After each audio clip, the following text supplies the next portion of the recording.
নন্দীগ্রামে তৃণমূল কর্মী খুনের ঘটনায় নয়া মোড়। উড়িষ্যা থেকে গ্রেফতার এক বিজেপি নেতা। নন্দীগ্রামের 7 নম্বর জালপাই থেকে তৃণমূল কর্মী বিষ্ণুপদ মণ্ডলের খুনের ঘটনায় বিজেপি নেতা চন্দন দাসকে উড়িষ্যা থেকে গ্রেফতার করল নন্দীগ্রাম থানার পুলিশ। এই বিষয়ে রাজ্য বিধানসভার বিরোধী দলনেতা শুভেন্দু অধিকারী বলেন, এখানকার পুলিশ গ্রেফতার করছে না, বাইরের পুলিশ এসে গ্রেফতার করে নিয়ে যাচ্ছে। পুলিশ বিজেপি নেতাদের নামে মিথ্যা মামলা করছে এবং কিছুক্ষণ আগে চন্দন দাস নামে আমাদের এক কর্মীকে উড়িষ্যা থেকে গ্রেফতার করেছে পুলিশ। উড়িষ্যা পুলিশ জানে না আমরা আমাদের অপহরণের মামলা করছি নন্দীগ্রাম থানার দায়িত্বপ্রাপ্ত ডিএসপি তুহিন বিশ্বাসের নামে। সেই সঙ্গে নন্দীগ্রামে মৃত তৃণমূল কংগ্রেস কর্মীর খুনের ঘটনায় যে একাধিক বিজেপি কর্মীর নামে মিথ্যা মামলা দেওয়া হয়েছে তা নিয়ে কোর্টে যাওয়ার কথাও তিনি বলেছেন। নাগরিকদের জন্য ভুয়ো পাসপোর্ট সংক্রান্ত নথি যাচাইয়ে তৎপর পুলিশ। ক্যানারে কদমগাছি গ্রাম পঞ্চায়েত সবচেয়ে বেশি জন্মের শংসাপত্র ইস্যু হয়েছে এখানে। ভুয়ো নয় একটিও দাবি পঞ্চায়েতে।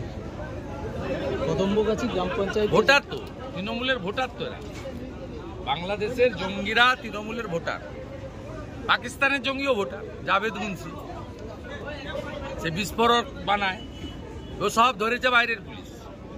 আসাম পুলিশ ধরেছে এদের, কাশ্মীর পুলিশ ধরেছে এদের। পুলিশ ব্যস্ত বিজেপি নেতাদের নামে মিথ্যা মামলা। অনুপ্রবেশের একটু আগে তুহিন বিশ্বাসের বিরুদ্ধে অপহরণের মামলা করছি আমরা। চন্দন দাসকে অপহরণ করেছে উড়িষ্যা থেকে। উড়িষ্যা পুলিশ জানে না, অপহরণের মামলা করাচ্ছে। কত বড় মাতব্বর হয়েছে, সব জব্দ করে দেবো। এর আগেও আমাদের বহু লোককে এখানে নন্দীগ্রামে 39 জন নেতাকর্মীর নামে ঠিক আছে। এর আগে 15 দিন আগে মামলা মিথ্যা প্রমাণ হয়েছে। এটাও মিথ্যা প্রমাণ হবে, এটাও মিথ্যা প্রমাণ হবে। মমতা ব্যানার্জি এখানে হেরেছেন, ভবিষ্যতে আবার হারবেন। এখান থেকে তো হারিয়েছি, যেখানে দাঁড়াবে সেখানে গিয়ে হারাবো। তাই প্রতিহিংসার বশবর্তী হয়ে হিন্দু নেতাদের পুলিশকে ব্যবহার করে এই জিনিস করছে। কিন্তু এতে নন্দীগ্রামের কোনো লোক মাথা নত করবে না। এখন গাছ থেকে পড়ে গেলেও বলছে তৃণমূলের লোক মরে গেছে, বাস থেকে পড়ে গেলেও বলছে, এরপরে বাজ পড়ে মারা গেলেও বলবে তৃণমূলে বিজেপি মেরে দিয়েছে। অনুপ্রবেশের অভিযোগে এ রাজ্যেও ত্রিপুরাতে বহু বাংলাদেশি হিন্দু নাগরিক গ্রেপ্তার হয়েছে। আপনি এর আগে পাশে থাকার বার্তা দিয়েছিলেন, এই যে গ্রেপ্তারি, এ নিয়ে আপনার কি অবস্থান হবে?